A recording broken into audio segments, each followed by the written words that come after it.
Okay. Oh, there you go. Oh, it's going fast today. So like okay. Whoa!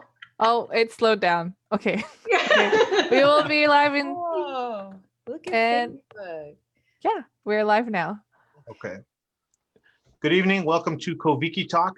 Koviki Talk is a 21 episode series where we look at all things COVID-19 from the Pacific Islander perspective or through the PI lens. So you're going to see researchers, you're going to hear from doctors, scientists, community activists, but they're all going to be Pacific Islanders because that's how we want to look at COVID-19 and how it affects our people and our community.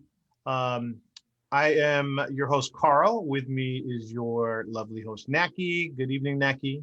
Good evening, everyone. Thank you for joining us. So today we're going to talk about infectious disease in the Pacific, and our guest today is Dr. Nia Aitaoto. Nia is an associate professor at the University of Utah's College of Health and the lead consultant to the Pacific Islander Center of Primary Care Excellence, Tavake-Pasi, and the technical assistance lead for the Pacific Islander COVID-19 response team. There's a whole bunch more that goes with that, but that's all found in episode 1. So to learn more about Dr. Aitaoto, I recommend you go back to episode 1 if you don't know, and learn a little bit about her, but you can sit here for the next hour and learn about her as well, because she's going to be answering some of our questions tonight. Welcome, Dr. Aitaoto. Thank you, Carl and Naki. Yay. Hi, Nia. It's an amazing time. We're coming out of all eyes are on the election, and I kind of wondered, Nia, if there was this is a period of time where people take the community or the society takes their eyes off of the ball in terms of COVID-19. There's already kind of COVID fatigue. We're in the middle of November, and this all started back in March. Is there a concern with the medical and our leaders in the Pacific Islander community that with all the long time that it's been going and then the whole election thing, that people are going to forget that we're in the middle of a pandemic? Yes, before I answer that, I just want to clarify that we were supposed to have another speaker, because I think on the email went out. So Dr. Aina Garstang, she couldn't make it because of the internet connectivity with the Republic of the Marshall Islands. They were able to message, but bandwidth is not as strong. I know they had power outages. So for some of you, you guys sign up because you guys want to look at Dr. Aina. So I am like second runner up. So here I am, do my Miss America wave and things like that. But, she will be back in another episode.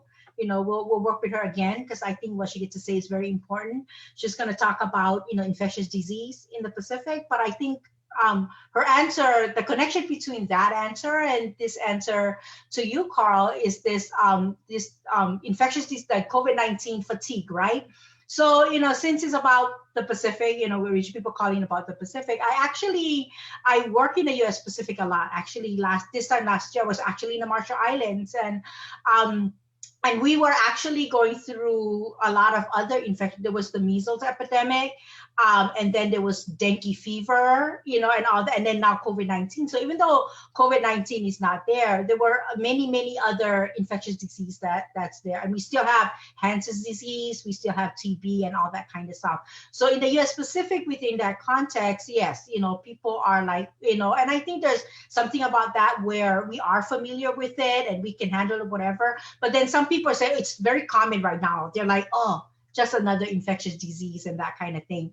So right now, that's kind of like what's going on. They're scared. I think in the US Pacific, they're kind of scared of COVID-19 because they're seeing the outside world being scared, because in the past, it was just us scared, right? Everybody else in America, you guys were healthy and all that. And it was us in the Pacific who got the, dengue fever and, all kinds of stuff. But now that the world is, it's a pandemic, they're like, oh, it must be serious. That's why in the Pacific, everybody is trying to protect from COVID-19. But at the same time, we have all these other things. So yeah, please tune back, come back, and we'll we'll get Dr. Aina to talk about that. So sorry, Carl, but to answer your question, the answer is yes, in the sense where, there's a lot of fatigue, in the community, right? I see a lot more people are out and about. And it's also very dangerous because Thanksgiving and Christmas is right around the corner. So people are taking it less serious. But at the same time, I also see a lot more Pacific Islanders taking seriously because they see a lot more family members, right? Loss of family members, right? So the emotion is very raw, right? They could, they're like, oh, your uncle died, auntie, brother, sister, and all that kind of stuff. So I think it's like, on that side, a lot more people are more aware of it and things like that. But eventually there will be, that fatigue around, might as well just do whatever, if I get sick, I get sick, or that kind of thing. But if you think about it, for Pacific Islanders, that's kind of like how we, before even COVID-19, right? If I get sick, I get sick. That's just how it is. But when I was doing, I mentioned we had a talk earlier, that when I was doing focus group on that way of thinking, is because that's how people, where there's so many things happening, they kind of gave up, right? After this, like cancer, okay, diabetes, stroke, and all that kind of stuff. And they're like, yeah, one more thing, right? Just, like beam me up, Scotty, so it's time to go. So, and then with the election just happened, now in some circles, there's a lot of renewed, excitement over like, oh, we're going to do all these other new things. And then there's some people who are like, oh no, all of that kind of stuff. So as you can see, what's going on in the political arena and everything around it, it's related to how we view things, right? So that's the very long answer to your nice short question. Right. And so many people, it's not only adding stress, but I was on social media, where all the scoop is, and people were stressing out about the election because it went on for longer than we expected. Yeah. So you're worried about COVID, and now everyone was adding stress because of the election. Yeah. So I have to admit, I've seen more people out and about lately. And so still you should be wearing your mask and still, I think it's been going on so long, people are like starting to slack off when the numbers are starting to rise again, and we should be still being careful. Don't you think, Nia? Yes, I think, I was actually doing a focus group like right before this talk. That's why I was doing a focus group with cancer survivors and COVID-19, and we talked about, more spirituality, mental health, the way that we interpret health information. Are they taking it seriously? And then some of the most insightful narratives came out of all of this was from them.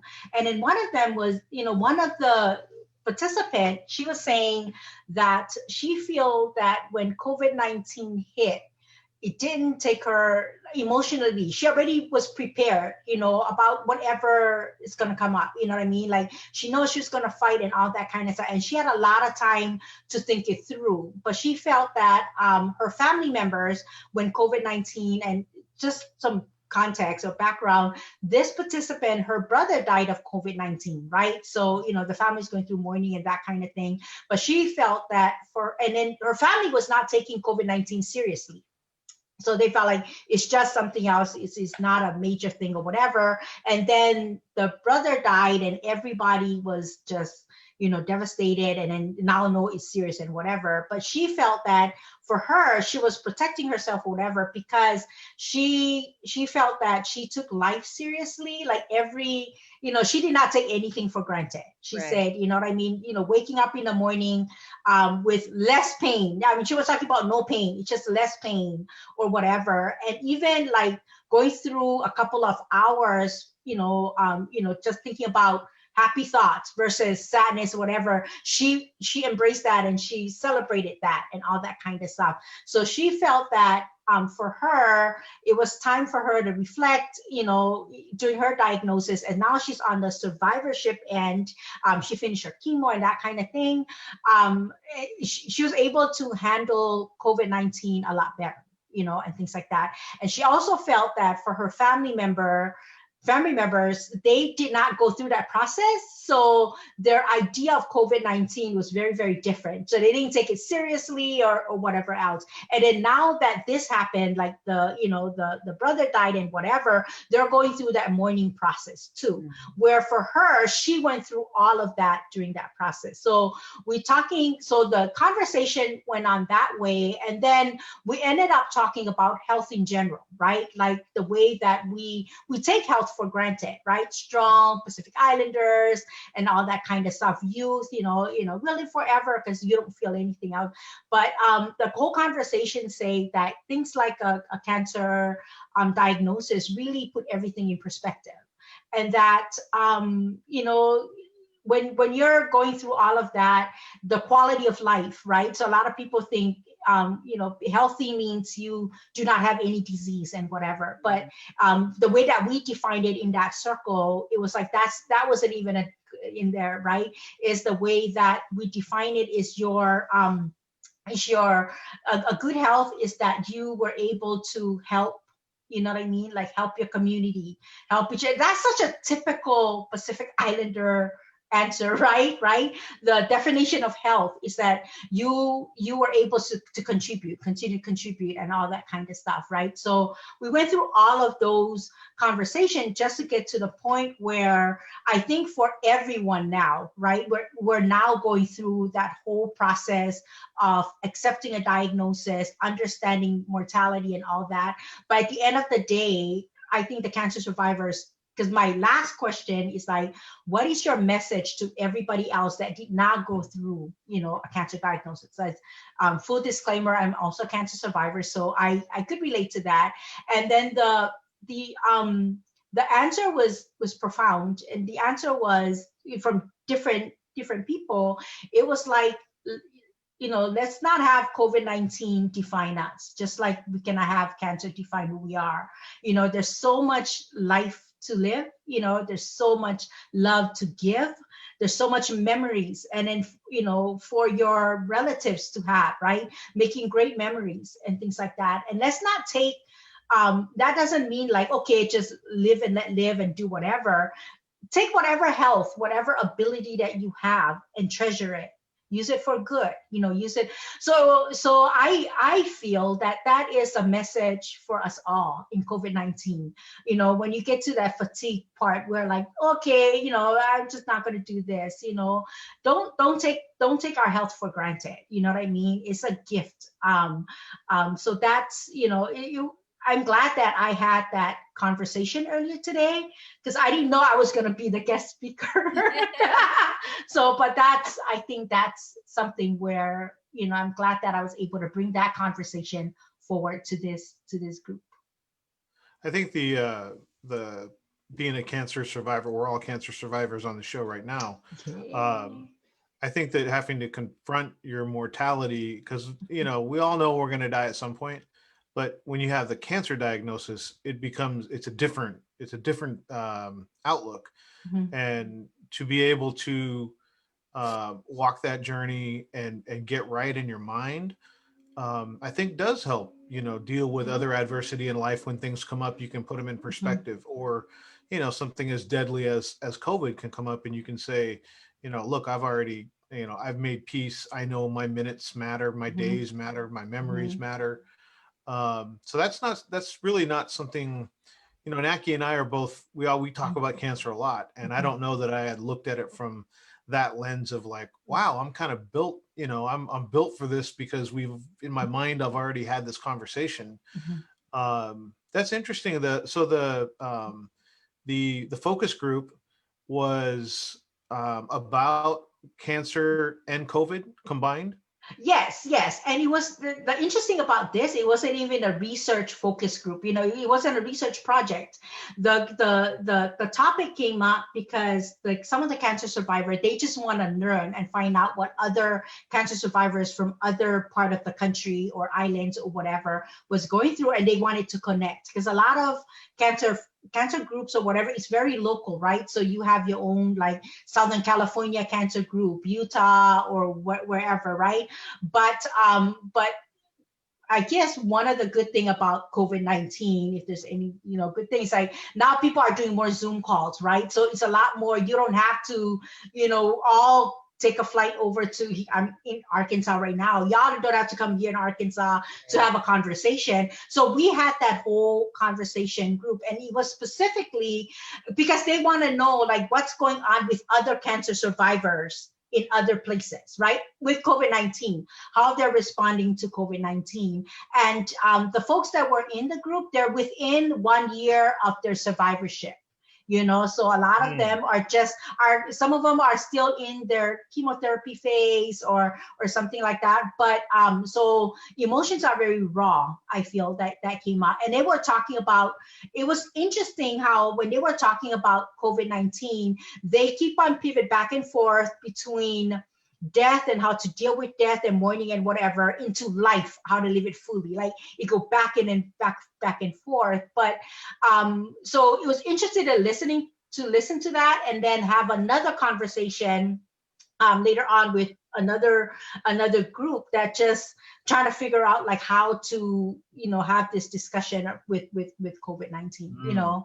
But I think that was very interesting. And I'm sorry that Dr. Aina couldn't make it, but her project in the Marshall Islands that she was going to talk about is the way that she is our cancer champion, that she actually do this this mapping of the whole island to see the geomapping to see where all the cancer survivors live, do assessment with them, what medicine, what support that they need or whatever. I know she'll report on that as soon as they have their their internet or whatever else come back on. But and I think it's within that circle we're looking at some of those some of the solutions and how things come up.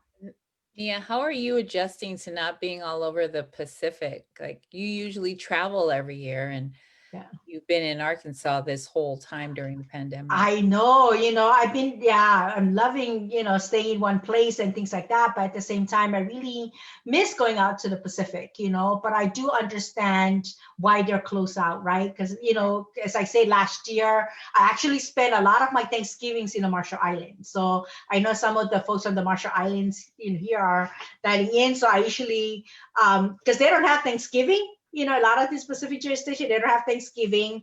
So at the hotel, the MIR, Marshall Island Resort, and RE, those restaurants, they have the turkey and, all that kind of stuff. So I would go and have that. And then in Madro, then we all go to Jitak and dance the way and things. So I miss the people. I also miss having great conversation, with a lot of the elders, so I think because a lot of our wisdom come from our elders, and I think people don't sit and talk with them. So I think all of those conversations, I miss those a lot. I miss that connection. Right. Yeah, we're doing a program on elders. So sitting down with them. Part of it is kind of a genealogical journey of like to document for the family, like document some of the, just knowledge that's going to pass when they leave.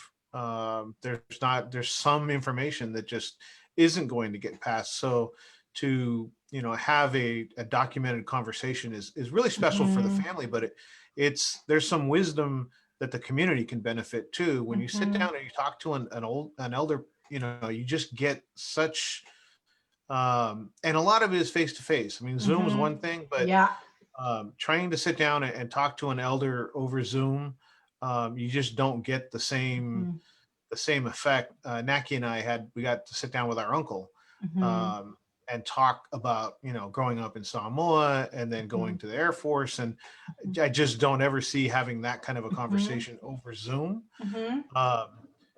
Do you think that we've done a good job in educating because like we're all part of the national PI COVID response.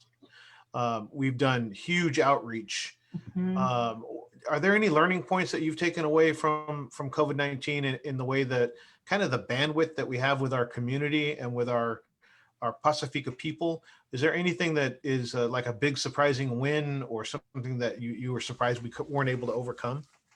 I think there's a lot of major surprises. I think one of the thing that's coming up is like there's still people thinking there's a fake disease. You know what I mean? Like I still like it is just I just couldn't believe it. Like with all the deaths and all that kind of thing within our population, you know, they still think like it's the flu. You know what I mean? It's the, you know, why are you guys making such a big deal over the flu? But now that we are 6 months like into it, or you know, almost half a year or a little bit more, I think it's a researcher in me. What I did was, because I had that conversation with a lot of people when we were doing interviews and focus group, like back in like late April, early May, when people, that group was like, so I divided up the group that says it's a fake disease or whatever else, and then nothing happened. The good thing is in our communities is small, so I know that it's different now, right? So some of those folks, they have family member that pass on, right? So you know what I mean? So I think it was just me going back just to do my condolences as a Pacific Islander, you know what I mean? Like, hey, I'm sorry for your loss and things like that. But the conversation flow into like, do you think it's real now? Right? And things like that. And then usually I don't have to bring it up. So it's not one of those things like, see, you should have listened, you know, that guy it was not in that, you know, it was not like that, but it was just through Talanoa. That's why I love Talanoa, because when we talk or whatever, it naturally flow in. And then they will start crying and saying something like, you know, I should have taken it seriously and things like that, right? And even if you go back and review some of the old, not just Koviki talk, but some of the old tapes from your conversation with other people, right? A lot of people that have COVID-19, that's one of the first things they say, right? Oh, you know, I wish we took it seriously and things like that. But with all those messaging about taking things seriously like that, you know, it's another great way for us to remind people right now too, right? Don't regret it like that. That's not a way to, you know, don't be like, I wish I, you know, kept, you know, wearing my mask or taking care of my family or whatever else, because, you know, that kind of regret is so hard to get over, right? You know, that regret of a loss or whatever else. So I feel like that's the surprise that I had early on. And then the biggest surprise is people are still thinking it like that.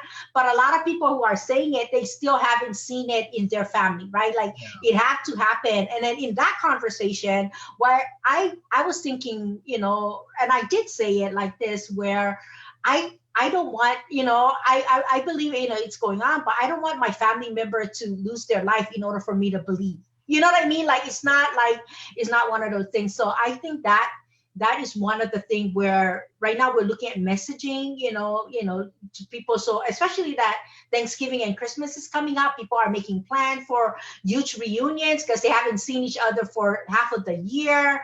And, you know, now they're going to do a big luau or big whatever party and things like that. Just like, you know, don't give up, right? Because we don't want to give it time. Just think about March of 2021, right?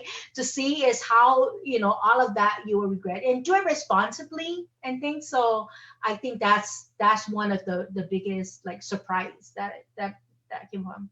I remember Naki was early on. Naki was talking to me, and she said, you know, what I'm hearing is like people are saying, because this was again like March, April-ish, people were saying like, do you know anybody?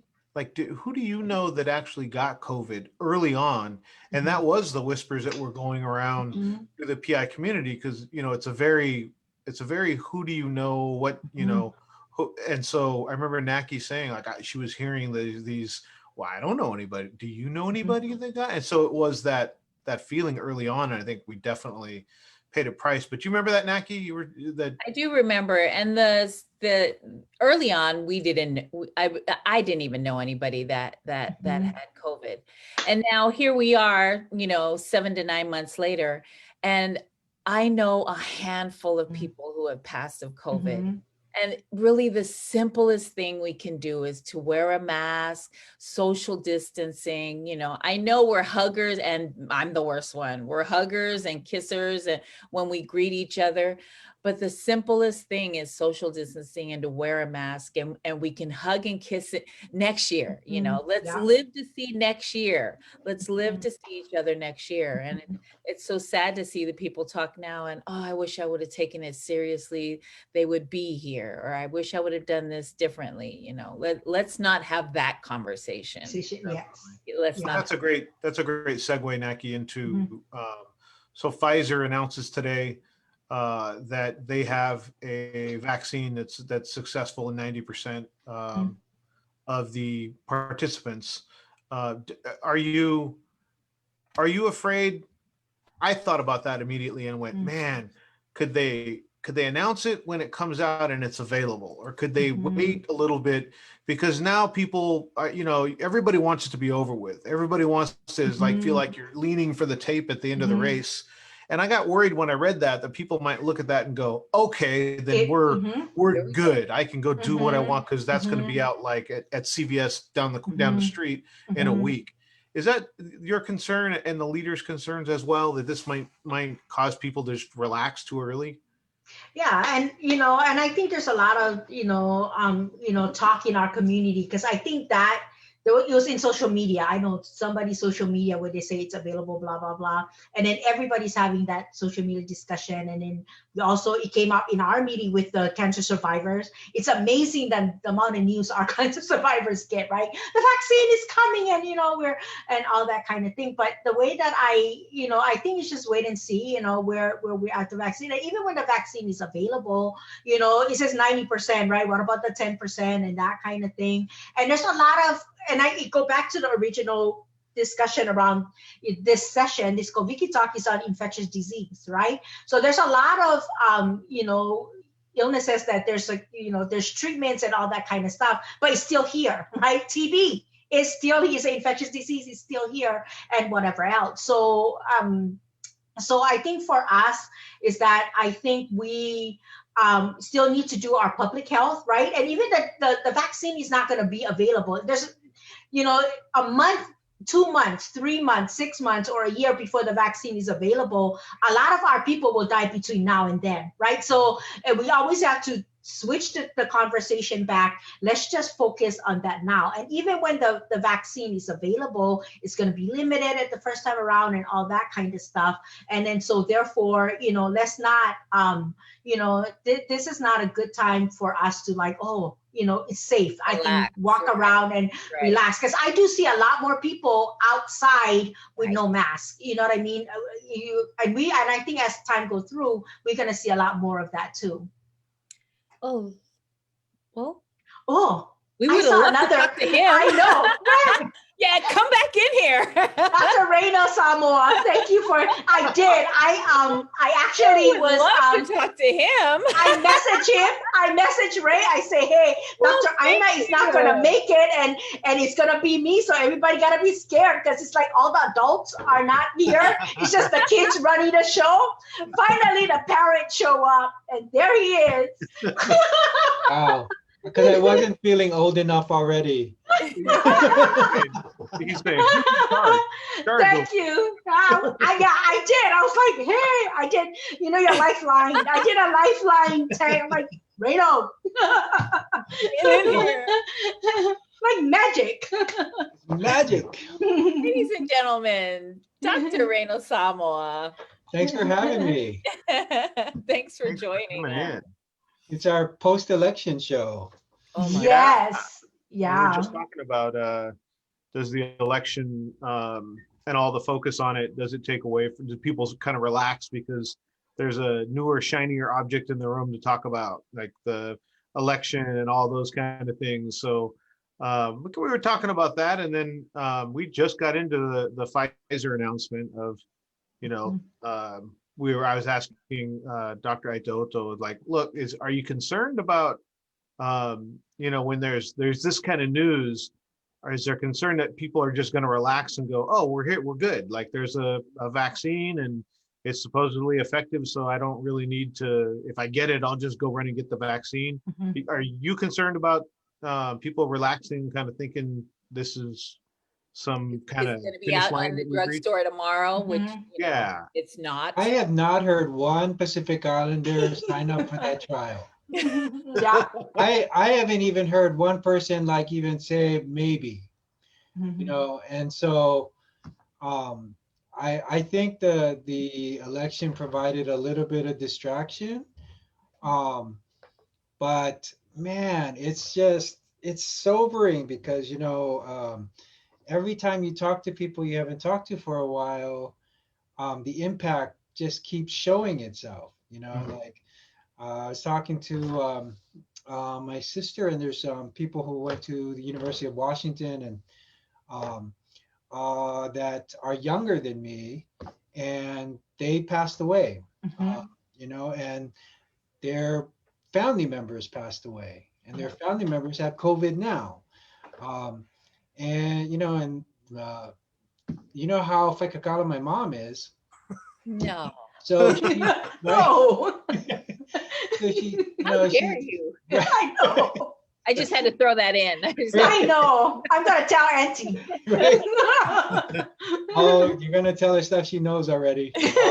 But she told me that someone else from Vegas passed away from COVID, and that there's more people who passed away to COVID, and the funeral people were infected. And it's heartbreaking because there's no time to heal before the next one comes. We're talking before, when it first came out in April. You had a month, then a month turned into 3 weeks, then 3 weeks turned into a week, and then now we're at like every 3-4 days. And it worries me that how we're going to operate in the future with future pandemics, because it's the what I'm sensing, which is really disheartening, is that there's not enough faith in who we are. That there's not enough faith in God's love and our love for each other to say that, hey, this is temporary. We just got to do things to take care of each other. And I think that's the part of me that I have to fight. The part of me that gives into, you're right, there's no, we're never going to change. We're never going to, but, I have to remind myself that's the fight I have with diabetes. Right. And I don't, if I give up, then I might as well go be a farmer. Which, it's not out of the question. Yeah. It is for you, mister. It is. We like you right there at the City of Hope. Yes. Yeah. It is disheartening. It's because we're cancer survivors, fighters, our family is extra careful, right? We're our family, my older kids, if they have a cold and they're not sure what it is, and they have allergies really bad, they're just not sure. I don't see them for like 3 weeks, which is a killer, until they get tested and stuff. And so my friends that know that my immune system is compromised, they will not come to my house because of that. But I can see them on social media everywhere else. You know what I mean? And I'm like, like, yes, stay home. So I just, the most simplest thing. So what is the reality of this supposedly vaccine that they've found? If this is it, what is the reality of it being distributed to the public? So let's just be real clear. It's a press release. Yeah. There's no data reports that's released with this press release. There's no link to any kind of findings yet. So we just have to take it at face value that somebody just said something, right? All the proof and all that stuff has to come too for us to make any comment.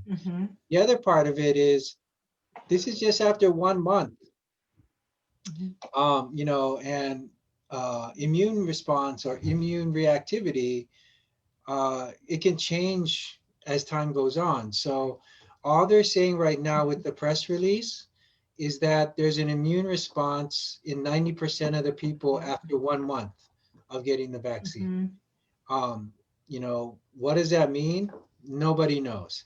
I would think that Pfizer is trying to capitalize on this because it's not, we knew this in phase 2. It's not like groundbreaking news, but the way they packaged it and the optics they use for the press release, it's meant to drive up sales, right? It's meant to drive up their stock price. Yeah. Right. So, you know, I think that's the other part that we play in this is, hey, let's just calm down a little bit and realize, you know, we still have a lot to learn about the vaccine. It's safe, you know, based on their phase 2 trials and what they're reporting with the current phase 3 trials. But, you know, as far as like whether it works in Pacific Islanders, nobody can say because nobody signed up yet. You know, and I think that's kind of where we're at in regards.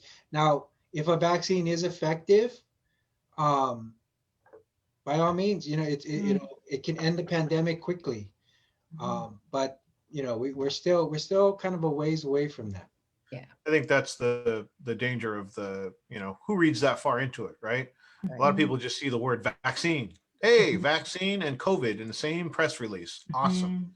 We can, you know, start to do whatever we want, and they don't, you know, they don't look at the data. And that was kind of what I was looking at when I read it, and then it flooded across social media. I was like, I mean, people are going to see this and not, you know, they're going to overreact because that's what people do. Do you think that? Go ahead. Do you think I was good. Sorry, Carl. With the vaccine, also look at our behavior around. Even when if the vaccine is available, we have some of the lowest vaccination rate in the U.S. So, you know, so there is a lot of people assume, oh, the vaccine is there, everybody is going to go get it, right?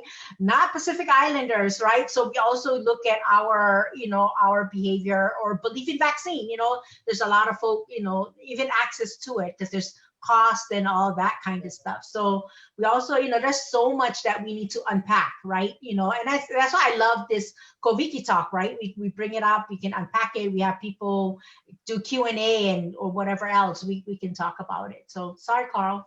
No, that's actually, like the measles, right? There's a vaccine, but when the measles epidemic happened, like there was so many people that didn't, you know, immunization was not available, or they chose not to. Right? And even when it was available, when people go door to door, the government, you know, the Samoa government, whatever, was pretty much, you know, mandatory, right? You know, a lot of policy around there too. So I think right now people are just excited about any vaccine that will come out, right? But that's just part of the battle. You know, I'm public health, where I'm like, okay, now that war, just another battle is going to start, right? You're trying to get people to get vaccinated, and then also, you know, if there's limited vaccine, who's going to get it, right? Is it going to be us, NHPI, Native Hawaiian Pacific Islanders, right? We're also one of the most, you know, neglected ethnic group in the U.S., right? You think we'll be the first one to get it, even though our number is high. So, you know, politically too, right? So there's so many issues that we can talk about when it comes to vaccine. Yeah, that's what I was going to say. The messaging to that is going to be, that's going to be a big piece of it. I mean, exactly what you're saying, because the vaccine's there doesn't mean that our community will necessarily, you know, go use it. So how do we message to them? You know what I mean? Is the bandwidth big enough to get to the people that we need to in order to get a high percentage? Because, you know, to your point, Naki, there's vaccines that have been around for a long time that we haven't participated in. But, you know, we although we have the lowest rates, we still have rates. You know, there's still effective ways to maneuver in our community. And okay, so if my voice gets a little bit high and a little bit rapid right now, it's because I'm real irritated with certain groups. You know, we're doing so much hard work in regards to engaging our community. You know, the response team, we're just technical assistants. We're clinical and technical assistants, but there's just over 300 volunteers who are working endlessly to engage our communities in a ton of states, you know. And so each one has to learn how to effectively engage not just their community, you know, not just their own ethnicity, but across ethnicities, you know, like because Pacific Islanders, we've been moving very cohesively across all our groups. And it's hard, painstaking work. What's not okay is groups are accepting money on our behalf, and you know they're telling governments and foundations that they can engage communities, but what they're really doing is they're accepting money and exploiting the work that Pacific Islanders are doing for themselves, you know. And what that does is it gives these funders, these government agencies, they have the false sense that the real driver are these organizations and academic institutions that you know they're giving money to, when it's really it's the hardworking community people. It's PBD, it's the response team, it's Northern California, Oregon, Washington, Southern California, Arkansas. It's all of them that are doing it. And so, you know, Nia knows, like, I've been on the soapbox all day today. Well, I think too, the government or whoever the funder is checking off a box. Okay, we've taken care of that community. Right. Now, what else is on our list? Yeah. Right. And that'll get thrown back in our, not in our face, but it'll be, you know, look, we spent $2.1 billion on outreach to people of color and communities, and X amount of this went to Pacific and Native Hawaiian and Pacific Islanders. And to Dr. Samoa's point, what did we see out of that? Like, did we see what was the outcomes or what was the results? You're right. They're just going to check the box and say X amount of funding went to, went to those groups, and they must have been reached because we spent the money. Right. Yeah. And that's called helicopter. You fly in, you do whatever you say you're going to do, and then you fly right back out. And that's why I think as part of our response, we do have a policy council, right? Because everybody's like, why you have a policy council in a COVID-19 response? You know, isn't that a health issue? Well, a lot of our health issue is because of bad policy, structural, and that kind of thing. So I think we are very blessed to have all these Pacific Islanders here in the continent of Hawaii and, in other areas in the U.S. Pacific that are coming together looking at policy structural issues, because, COVID-19 will come and go. Right now it feels like you will never go away or whatever else, not maybe you'll never go away, but you'll lessen, right? In 10 years, this all, but a lot of those structural issues will still be here. You know what I mean? Because Ray and I were not that young. We had the same conversation for decades, and things like that. But I think the good thing about for the Native Hawaiian Pacific Islander community, it gave us the opportunity to have these conversations with each other. Say, let's just figure out what we need to do, and then go put a flag in and say, this is our turn. This is who we are. We can narrate our own stories. We can tell, we also have the capacity to do our own work too. Like, I don't need you to translate it for me. You know what I mean? Right. Like, we have high capacity. So I think that's a blessing for me that came out of COVID-19, is to connect with all these Pacific Islander who are highly capable of doing all of this work, and things. So I feel that's, there's not a lot of positive about COVID-19, but right now I'm counting my blessing. It's Thanksgiving month. I'm counting everything, so keep it coming. That's one of the blessings. Yeah, because there's institutions that are trusted, like UCLA and UCSF, but they have to be made accountable too. There's a program from the National Institute of Health called SEAL, CEAL. So the whole purpose of these SEAL things is to engage communities so that they increase sort of recruitment for these vaccine trials. You know, I don't want to disrespect UCLA and UCSF, but I will tell you, in only isolated incidences have they come and helped us with with the pandemic. And the people that were helping us, because I won't belittle their work, they were very crucial in our work. Those are not the people that have been charged to engage the community. The people that are getting money to say they're engaging with us never engaged with us, nor have they asked our input. Mhm. And the people that from UCLA that have engaged with us, they didn't get any money. They came because that they believed in the fight, and they joined us before any money came. Mhm. So that's another way you find out who your true partners are. Yeah. And who the gatekeepers are. Because the truth of the matter is, with these academic institutions and their money they get to engage communities, they need us. We don't need them. Right. We've been doing this work before they even thought about engaging communities. And so, Already doing the work. right. And so we have to keep them accountable, because you know what they like to do? They like to pick us off. They're Yep. like, oh, this group is mad at us. Let's go to another group where all they care about is paying for, if we give them a little bit of money. So, this effort of us trying to make sure we all know, I'm not going to tell you what to do, but we'll tell you what the experience is and what you're signing up for.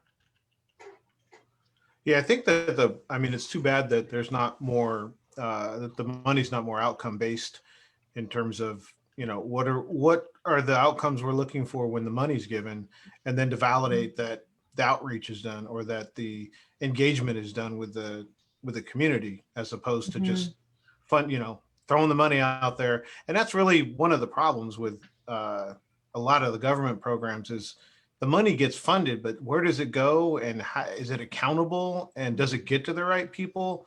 Because those are all, those are tax dollars that are going somewhere. And if the outcomes aren't happening, people shouldn't be getting the money. But I think, Dr. Samoa, you're right. Like, we got to be vocal about it. If we make up a smaller percentage of the population, we need to be more vocal. Like, you can afford to be not as vocal if you're 54% of the population, or if you're 20% of the population, but the smaller the group gets, the more vocal it needs to be.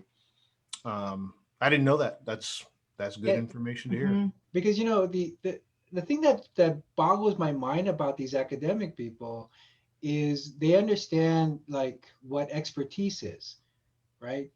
But they're coming to the community whose expertise is community engagement, and then they're giving them their plan and saying, hey, this is our plan for community engagement, go execute it. Eddie Unutoa, who is watching us on Facebook, said, Eddie, we saw this happen with the census, which is like 1,000,000% true. Yeah, because I think a lot of those organizations, they're so used to us not saying anything, right? Because I think a lot of the image is like, oh, those are those happy Pacific Islander. They're not going to complain, and all that kind of stuff, right? So I think it is our time. And I see it more, during COVID-19, and then, banding together with brothers and sisters from other states, more and more of us are speaking up, more and more. And we're also working together. They're also like, they rely on us fighting with each other, right? So they can pick, I think that's what Ray was saying earlier, right?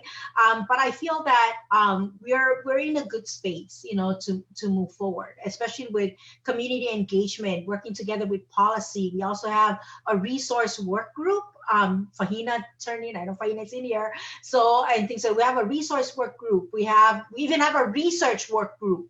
A council that actually, talk about, review the different surveys that's out there. They're going to be part of a community IRB, all of that kind of thing. So all of these things came together because of COVID-19. And a lot of those things, it will stay there even after COVID-19. I feel like we're building something that's why it's good to build structure, right? Because the structure will stay. We'll have other new disease or whatever, but at least we have a structure to respond to things like this. And I think this is our turn to really articulate to those partners, like, hey, early on, I still remember, April, when we were trying to, Ray, remember that? When we were trying to bring people together to help, so, but that's how we know who our friends are, our partners, our family. And there is a lot of, every Pacific Islander have that saying, right?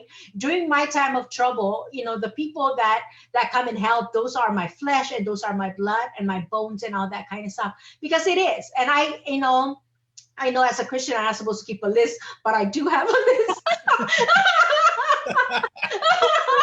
Me too, girl. Me too. That's a list, girl. We all gotta share a list. We gotta figure out Google Docs so we can put the list up. But it is, and it's amazing how, as the pandemic goes on, as soon as resource was on the table discussed, a lot of people were popping up saying like, oh yeah, we work with that group or whatever. And I was like, are you kidding me? Because we're still fighting COVID-19. Now I have to turn around and fight with you too. So I don't have the energy, people. No. I'm a cancer survivor. Don't make me turn around and put some smack on you. But it is. And I think it's important for that fight, right? I think it's really important for our people to really understand that, because we've been taking advantage of for a very long time. Yeah. Yeah, stop using us as the flavor of the month. It's like, hey, thank you, whoever did that. Mm-hmm. right? I can see myself. Yeah, the outcomes of our disparity is not meant for your gain. Like, and so a lot of these groups, although well-meaning, they're doing surveys and stuff. The next question after is, what have you shown that's going to make a difference if you get results from this survey? Right. What's your plan? Is this just a thing where, it's a novice thing where you can come in and say that you did an assessment and then not do anything after that? It's for Pacific Islanders, they've been doing it for decades. For decades, people have jumped on our outcomes and have made like lucrative careers in the Ivy League, in the West Coast colleges. There are all these academic people who have like really profited from Pacific Islander health disparities. The ones that are worth their weight, though, have shown like what's, capacity improvement. And they've shown like they've left something behind. But more often than not, a lot of them have nothing to show for it, except for advancement in their own personal career, and I think that they were able to pick us off, like I said before, because we were just busy trying to live life and make it through. But there's a difference between surviving and thriving. And I think now that we're a little bit smarter, just a tiny bit, a little, you're listening to Koviki Talk. It is a 21 episode series where Pacific Islanders talk about COVID-19 from the Pacific Islander lens. It is brought to you by the Pacific Islander Center of Primary Care Excellence, Aitaoto. We're here this evening originally the kids were running the place, and then Dr. Samoa came to check in and make sure that we weren't running buck wild. We're with Dr. Nia Aitaoto and Dr. Raynald Samoa, answering questions about infectious disease, and then it's Talanoa format. So I love the discussion. I love the just kind of the way that that topics tend to just kind of wander, and we get time to just chop it up and talk things out. Is there a feeling with winter? So there was, the big thing where summer's going to come, it's going to wipe out COVID, it's going to disappear when it gets hot, and then there's going to be remember that? Remember every week somebody would ask me, when the heat gets here, COVID, can you ask Dr. Samoa? I think I asked you every week just to please the people, the million people that kept asking me. And I was like, he was so kind with his answers. I mean, we're about to go through all 4 seasons. Right. Yep. Yeah. And we ain't seen nothing change. I did want to give time to our sister Fahina, who just joined us. Yes, I'm so sorry for being late. Girl, you ain't late. You're just early for the next one. Okay. just a teaser for the next one. Yeah. How are things in Utah, Fahina? Let's see. Good. Let me start my video. Okay. All right. Oh, it Yeah, looks I'm in pretty the in South. Utah. Sorry, I'm Well, not in Utah Utah. changed a lot since I Yeah. was there. I want to go to Utah. The I'm like, Great sorry, I'm Salt not Lake in looks Utah. good. I'm in Tonga now. But things are going, just I think like everywhere else. I think we had the highest. We had 2,900 yesterday. Oh, wow. 2,970 people in one day with that got COVID, and so it's like you said, it's getting worse. And so we had our governor went on press release last night and told everybody to stay home. Mask is mandatory, and only go when you absolutely have to go to to work, church, whatever, and then make sure you put your mask on and all the distancing and all that kind of stuff. So we're out here, we're just trying to stay home. Was that not in place before? No, it wasn't really Mandatory? mandatory, like it's like mask. Like we had, like he was one of those, I think, that kind of followed the previous um president. Oh wait, he's still the president, darn it. Yeah. Anyways, that followed him. So they were all kind of like anything he said, they would seem to follow, but now it's like, and I think with the COVID climbing, it just continues to climb and gets higher, then I think I think they've come to a conclusion that they really need to be serious about this, because Utah's not doing good. And hasn't been for a while. No. I'm glad he got on board. Yeah, right.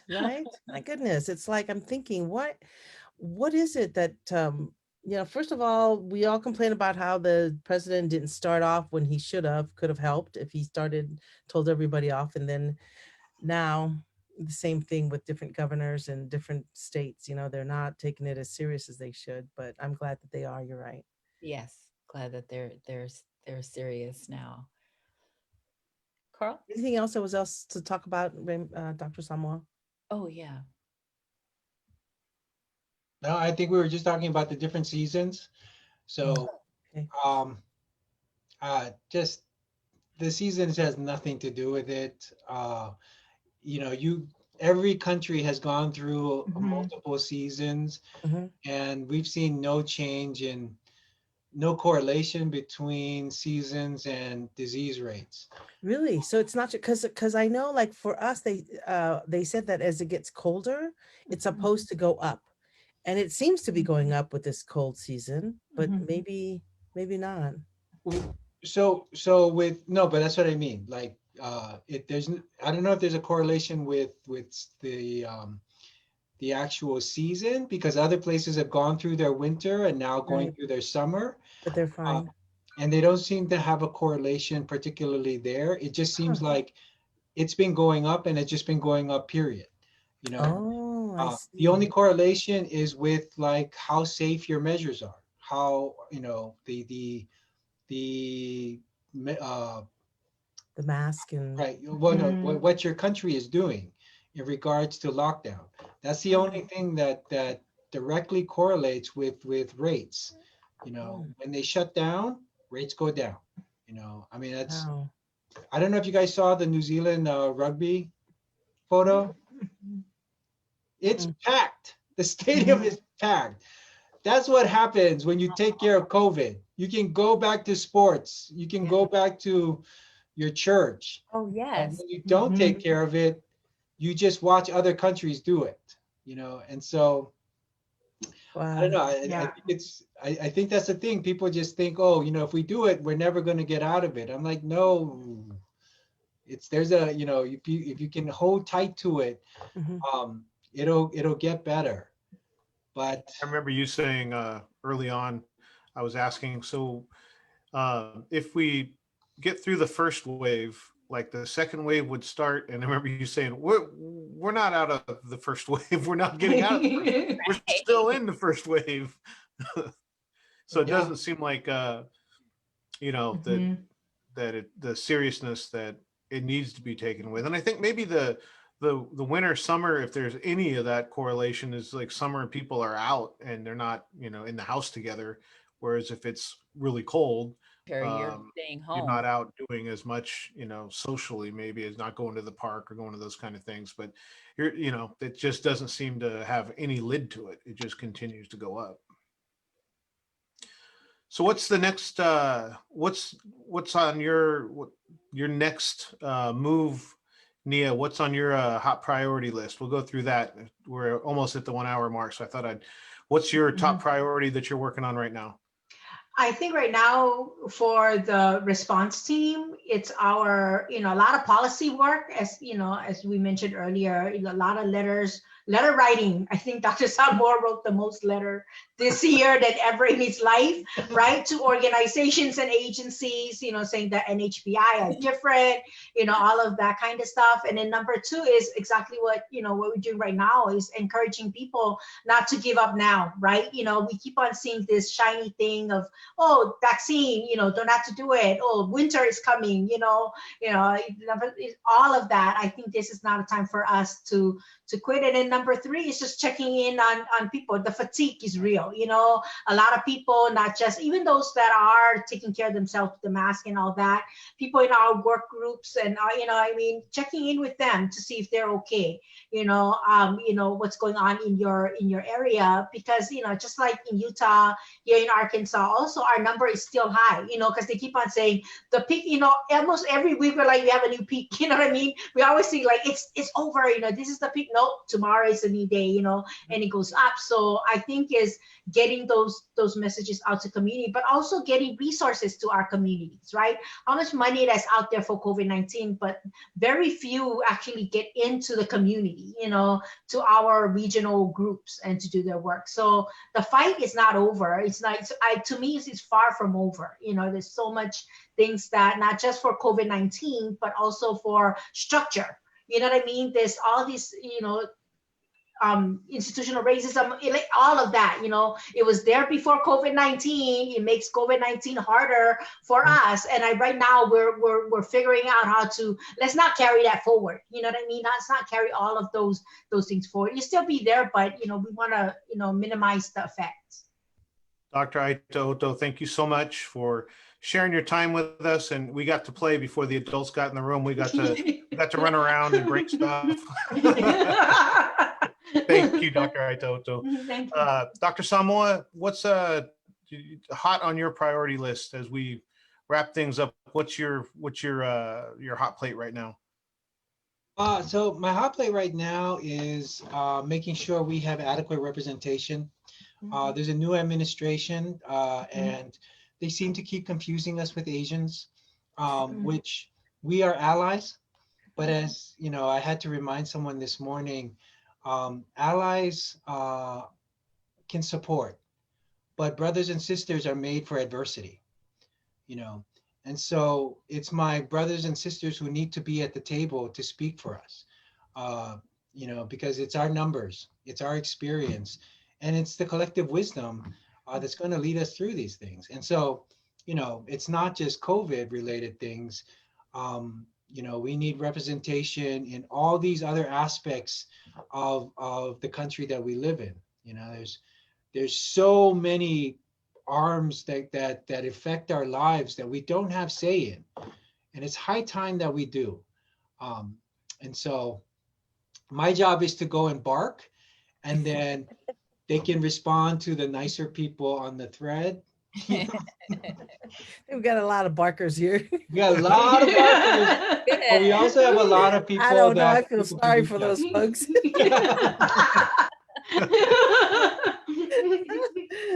And so thank you, Dr. Samoa. It's always good to see you. I love when I get to see anytime I get to see the white tree with the yellow background, I know it's a good day. And we never know whether, for a long time, I thought that was your house. I just figured that was where you were always at, but you're always in that. I live here.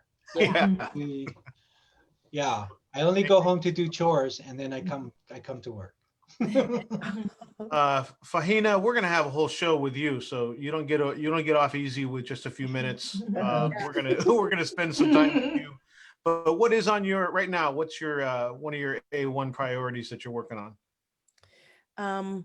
I mean, for us, it's this election and all that stuff, getting our people registered, that is done. So it's good. So up to the top again is just working with our community so that they can be more informed as far as COVID, because our community, you know, they continued. We have funerals. Oh, we have had so many funerals. And then, of course, some do the social distancing, some don't. So just trying to figure out how to help the community do what they do, but yet do it in a way where it's safe. Right. Well put. Well put. We'll have our own episode to share time with you. Thank you for coming in. And Naki, what you got? What you got? Well, you know, we're going to be here next week. And we're here every Monday at 5 p.m. and we're going to have amazing guests like these three. So you have to tune in every Monday and come in and tell Noah about Koviki.